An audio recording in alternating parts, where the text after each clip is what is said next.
Naturally, everyone's more on edge. Naturally, a lot of people, or most people, are disconnected from themselves because we're just being inundated with fear. And as soon as we give into fear, we disconnect from who and what we truly are, which is love.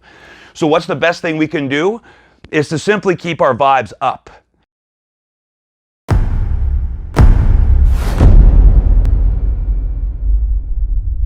A lot of people are asking me, well, what do we do? What's the best spiritual thing to do throughout all of this that we're going through? Because naturally, everyone's more fearful. Naturally, everyone's more on edge. Naturally, a lot of people, or most people, are disconnected from themselves because we're just being inundated with fear. And as soon as we give into fear, we disconnect from who and what we truly are, which is love.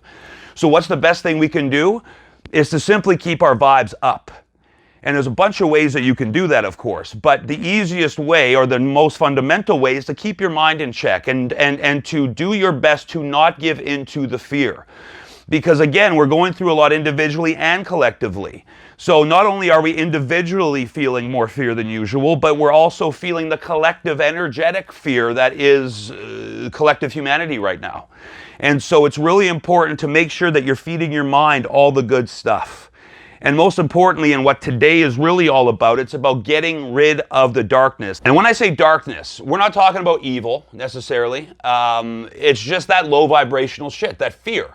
And all that is under the umbrella of fear. So judgment, jealousy, resentment, anger, a lot of what most people are feeling right now, because there's just, I mean, it's just crazy out there, right?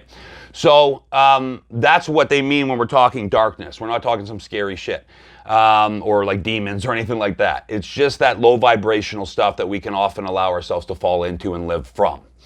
So that's what we're going to be talking about, removing out of the way, because, and such a huge point to really drive home right off the bat, you guys, is that whatever we want, so be it peace, abundance, happiness, joy, a new relationship, a better partner, or someone that reflects love back to us in the way that we give it, whatever the case may be, it's not about finding it, because everything we want is always there.